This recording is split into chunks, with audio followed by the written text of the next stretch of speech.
Okay, so now we're going to move on to solving with the distributive property.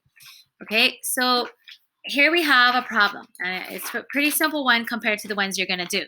But here we have 2 times the quantity of 6x minus 4, and that expression is equal to 28.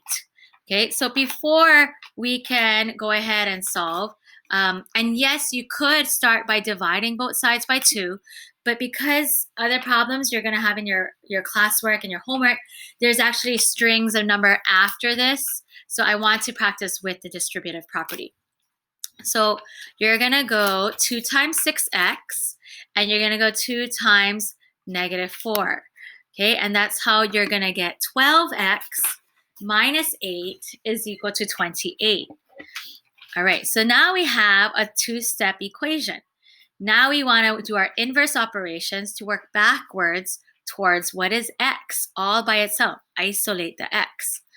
Okay, so now remember when we come up with this, that journey of x is like first it was times by 12. Then it was minus that 8. Okay, so in this journey, the last thing that happened was minus 8. So to go backwards, the first thing we're going to do is undo that minus 8. And to undo that minus 8, we use our inverse operations. Okay, whoops, I did it the wrong way. Okay, so the inverse of minus 8 is plus 8. So if I go plus 8, 12x minus 8 plus 8 is going to go to 12x. And 12x is not equal to 28 because 12x minus 8 is equal to 28. So to keep my equation balanced, if I add a plus 8 on this side, then I got to add a plus 8 on the other side as well. That keeps my equation balanced and truly equal to each other. After I do the math and simplify, I'm going to get 12x is equal to 36. Okay, so now it's a 1-step equation. It's 12 times x. I don't want 12 x's, I only want 1x. So to undo the times by 12, we are going to divide by 12.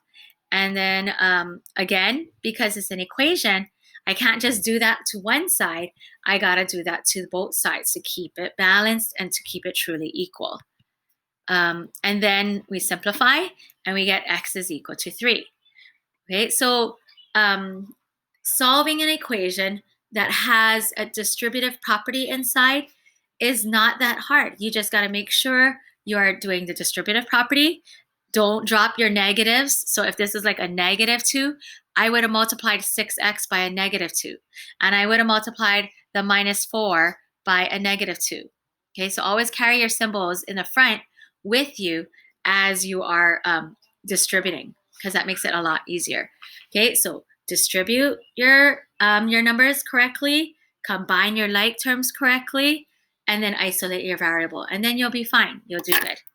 Okay, so that was solving with the distributive property.